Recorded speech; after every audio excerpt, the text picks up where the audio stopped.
इनाडो group के बानी और चेयरमैन रामोजी राव का हफ्ते की सुबह शहर के एक अस्पताल में इंतकाल हो गया। वो 88 बरस के थे। उन्हें सांस लेने में दुश्वारी की शिकायत के बाद 5 जून को हैदराबाद के एक कॉरपोरेट अस्पताल में दाखिल कराया गया था। रामोजी राव ने 10 अगस्त 1974 को विशाखापट्टनम के साहिल पर तेलुगु रोज़नामा ईनाडू अखबार लॉन्च किया था। आगाज़ के 4 दहों के अंदर ये क़ारिईन के पसंदीदा अखबार बन चुका है। उन्होंने production company Usha Kiran movies की सरबराही की और कई नेशनल अवार्ड्स और फिल्म फेयर्स जीते।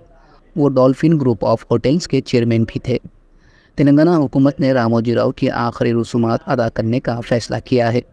चीफ मिनिस्टर रेवंत रेड्डी, जो कि CWC मीटिंग में शिरकत के लिए नई दिल्ली में हैं, उन्होंने रियासती चीफ सेक्रेटरी को हिदायत दी। चीफ मिनिस्टर ने चीफ सेक्रेटरी के ज़रिए रंगारेड्डी कलेक्टर और रच्चाकुंडा कमिश्नर को रियासती एजाज़ात के साथ आखिरी रसूमात के इनेकाद के इंतज़ामात की निगरानी करने के अहकामात जारी किए। आंध्र प्रदेश के नामज़द चीफ मिनिस्टर और TDP के सुप्रीमो चंद्राबाबू नायडू ने भी मीडिया बैरन रामोजी राव के अचानक इंतकाल पर गहरे सदमे का इजहार किया। तेलंगाना में BJP के सदर G किशन रेड्डी ने भी हफ्ते को रामोजी राव के इंतकाल पर ताज़ियत का इजहार किया। तमिलनाडु के वज़ीर आला स्टालिन ने रामोजी राव की मौत पर ताज़ियत का इजहार किया और सहाफ़त और फिल्म इंडस्ट्री में उनके ताआवुन को सराहा। रामोजी राव का आखिरी दीदार और ताज़ियत का इजहार करने के लिए ईनाडू ग्रुप के मुलाजिमीन, फिल्म अदाकार और सियासतदान उनकी रिहाइशगाह पहुँचे। रामोजी राव गारी मृति తీవ్రమైనటువంటి దిగ్భ్రాంతికి లోను చేసింది। ముఖ్యంగా వారి మృతి యావత్ తెలుగు ప్రజలకు మొత్తం దేశానికి కూడా ఒక తీరని లోటుగా మనం చెప్పుకోవచ్చు। రామోజీరావు గారు తన జీవితంలో ఒక గొప్ప సామాజిక బాధ్యతను నిర్వర్తించారు। అంటే అక్షరానికి కూడా ఒక సామాజిక బాధ్యత ఉందని మరి సమాజానికి చాటి చెప్పి నిరూపించినటువంటి వ్యక్తి రామోజీరావు గారు।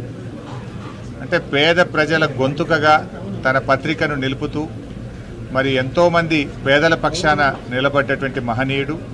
ఇలా పత్రికా రంగంలో, మీడియాలో తనకంటూ ఈ రాష్ట్రంలోనే కాదు దేశ విదేశాల్లో ఒక ప్రత్యేకమైన స్థానాన్ని సంపాదించుకున్నటువంటి వ్యక్తి రామోజీరావు గారు।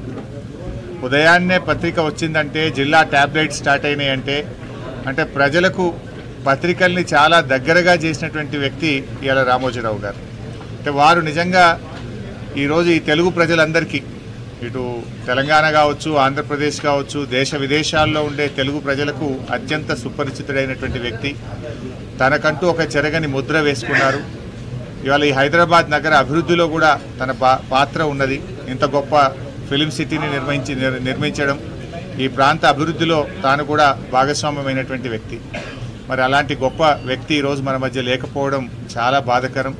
వారి కుటుంబ సభ్యులకు, వారి సన్నిహితులకు, వారందరికీ కూడా మా ప్రగాఢమైనటువంటి సానుభూతిని తెలియజేస్తూ మరి తప్పకుండా వారి పేరు, వారు చేసినటువంటి మంచి కార్యక్రమాలు ఇంకా కొనసాగాలని, ప్రజలకు అందాలని కూడా కోరుకుంటున్నాం।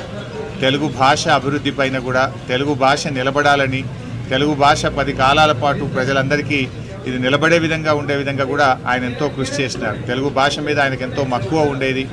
ఈ భాష పరిరక్షణ కోసం కూడా ఆయన చేసినటువంటి కృషిని కూడా ఈ సందర్భంగా గుర్తు చేసుకుంటున్నాం।